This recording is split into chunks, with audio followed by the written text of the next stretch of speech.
the story of Orpheus' descent into the underworld.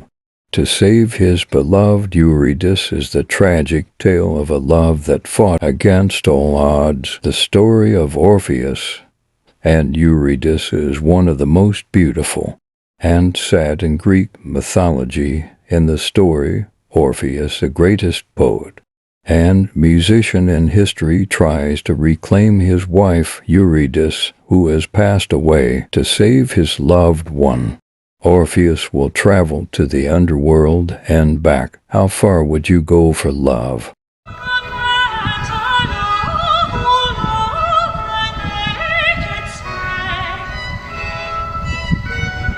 The story begins when Orpheus fell in love with a nymph called Eurydice. Orpheus played his lyre while his wife danced, and the two of them led a happy life. They were so madly in love that soon they got married by the Hymenaios, the god of marriage himself. However, at this moment of pure bliss, Hymenaios prophesies that happiness had an expiration date. Eurydice was a nymph of uncontested beauty. According to Virgil's Georgics, this great beauty did not go unnoticed. A minor god named Aristaeus attacked Orpheus and attempted to snatch Eurydice. Right after the wedding, the nymph ran into the forest, where a venomous snake bit her. Hymenaios' prophecy came true in Ovid's version. Eurydice was bit by the snake after recklessly dancing with other nymphs in the woods while celebrating her wedding. In both versions, the result was the same. Eurydice was dead and Orpheus had lost his soulmate. After Eurydice's death, Orpheus was devastated. He understood that without her, life on earth was meaningless and decided that he was ready to do whatever it takes for his beloved. He then took his lyre and went to claim her back from the dead. In the underworld, Orpheus managed to go through the three-headed guardian hound Cerberus by enchanting him with his music.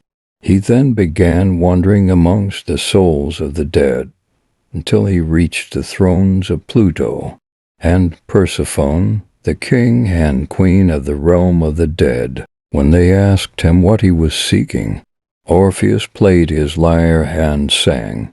His song was the saddest and most beautiful song to be ever played in the underworld. Orpheus sang about his love for Eurydice and her tragic death. He then sang about his sorrow and how he wished to get his wife back. Orpheus was successful in convincing the gods of the underworld to return him to his wife. However, Pluto and Persephone asked him to follow one simple rule. Orpheus would lead the way out of Hades, but he would not be allowed to look behind him until Eurydice had left the underworld completely. Orpheus did not hesitate for a second and accepted the proposition.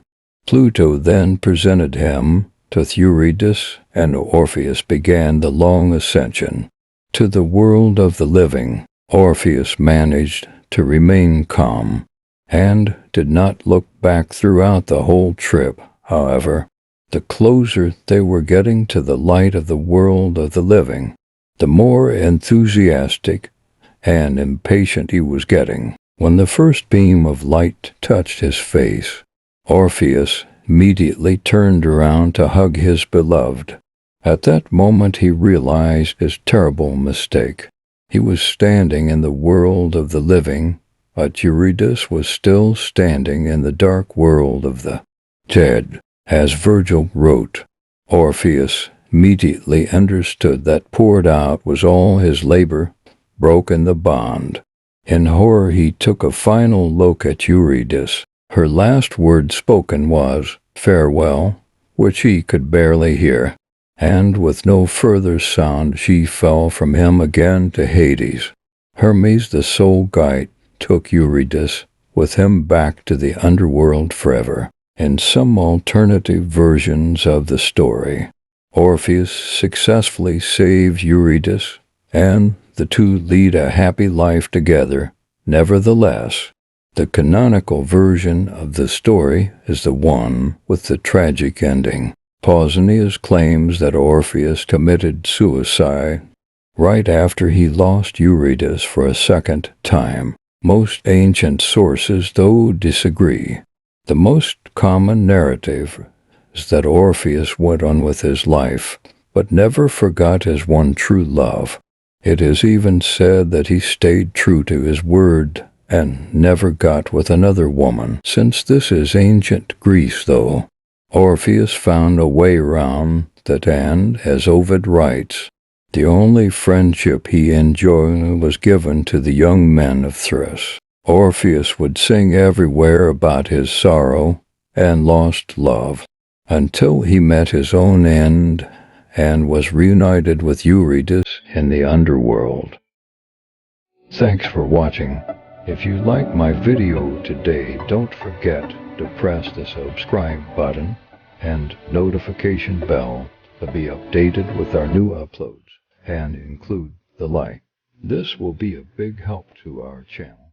I will say again, thank you very much for the support.